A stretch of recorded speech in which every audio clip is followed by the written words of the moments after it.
Olá! Hoje nós vamos assistir ao capítulo 2 da nossa websérie sobre a fonoaudiologia no SUS. E o assunto de hoje é o pioneirismo. O pioneirismo que nós vemos nas trajetórias de todas as entrevistadas e que as fizeram abrir caminhos para a fonoaudiologia no Sistema Único de Saúde e na saúde pública.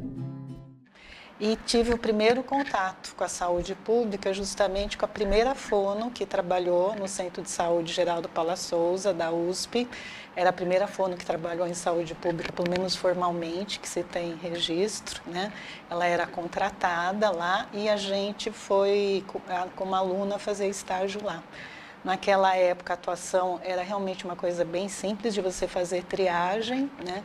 E então a gente fazia triagem e ela, assim, ela percebia que a gente, algumas alunas da minha turma, a gente tinha um interesse muito grande nessa proposta, né? E talvez por isso, no ano seguinte, eu e uma aluna da turma seguinte, a Regina Alice, a gente optou por fazer um estágio voluntário num posto de saúde da Zona Leste, para a gente ir lá entender o que a fono poderia fazer na saúde pública, além de fazer triagem, né? E aí a gente passou um ano nesse posto de saúde, conversando com as pessoas na sala de espera, fazendo alguns grupos de orientação. Foi uma experiência realmente, do meu ponto de vista assim, pessoal, bastante rica, porque a gente foi a campo, conhecer as pessoas, saber o que as pessoas conheciam da fonoaudiologia, o que a gente poderia fazer. E isso me levou a uma aproximação, né, com a saúde pública.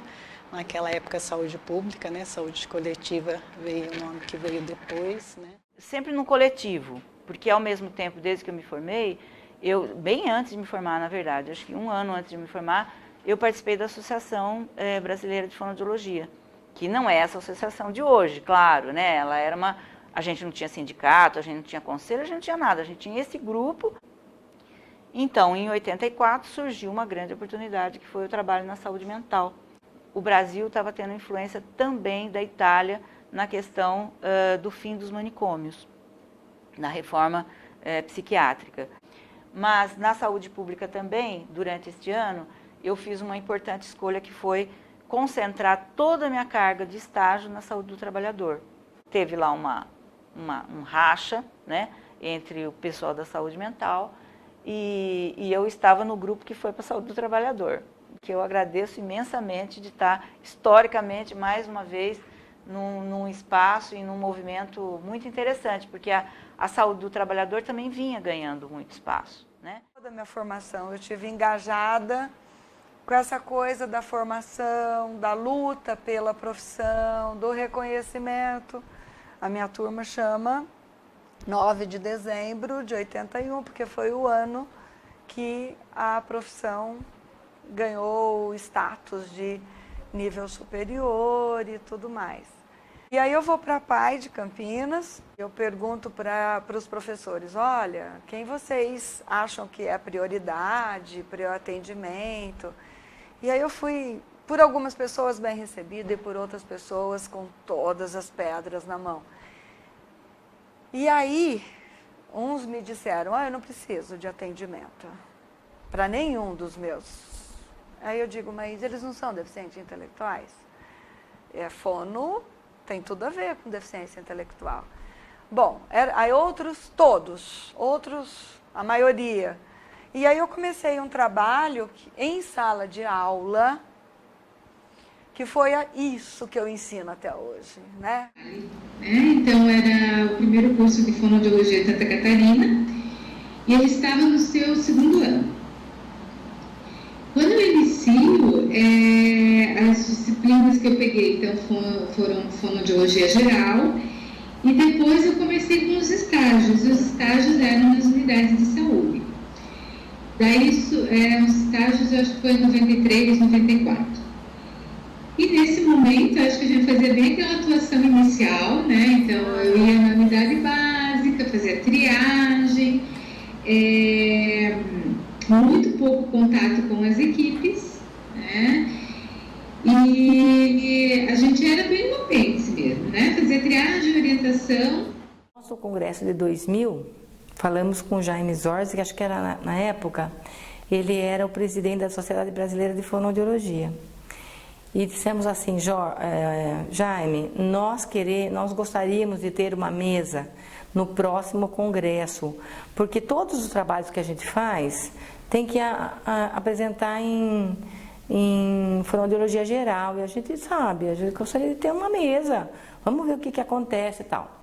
A saúde pública sempre foi uma área assim, considerada uma área pobre, ninguém queria fazer saúde coletiva, falar, até as pessoas falavam, vai ficar cuidando de pobre, tinha uma pecha, sabe, uma coisa feia em relação a isso, a saúde pública. E a gente pegou e falou, não, nós vamos fazer. Aí, no dia, mas foi tanta gente na nossa palestra. Marco importante em 2011, né? Começo de 2011 me ligaram, me mandaram ir para Brasília. E aí eu chego lá, não, eles querem mesmo que eu assuma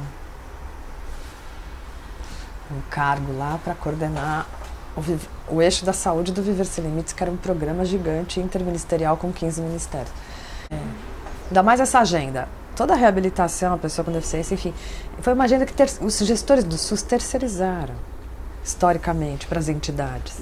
E aí, pela primeira vez, você tem uma política pública para a área, assim, forte, consistente, e que não era... Tinha um eixo da saúde, entendeu? Mas o troço era gigante, 15 pastas ministeriais, aquilo eu não aguentei. Falei, formular política pública de cara intersetorialmente, uau, esse negócio aqui é interessante. Porém, estando lá, eu já percebi que não era estar dentro mesmo.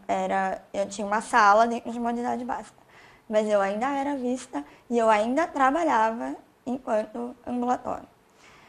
Então, percebendo essa lógica, e me incomodava muito eu ser uma pessoa que estava dentro de uma sala, dentro de uma OBS, atendendo e atendendo doença. Eu não estava fazendo saúde, eu estava trabalhando com doença. Então, foi aí que partiu a minha ideia do mestrado. Aí eu quis conhecer a minha realidade para eu poder ter material para apresentar para os meus gestores e tentar mudar essa realidade e tirar a gente dessa salinha no fundo da unidade que trabalha com criança que fala errado. Então, foi a primeira coisa diferente no SUS que eu fiz. Era uma fonoaudióloga trabalhando com pessoas em situação de violência. E para mim foi muito assustador, porque as pessoas falavam, você não é nem enfermeira, nem psicóloga. E a todo momento eu tinha que estar justificando. E eu sempre usava essa fala. Eu, no meu consultório, vivencio famílias que passaram por isso. E eu sou uma profissional da saúde. E eu estou no SUS. Isso faz parte da minha realidade, sim. E agora eu acho que eu não tenho problema com isso.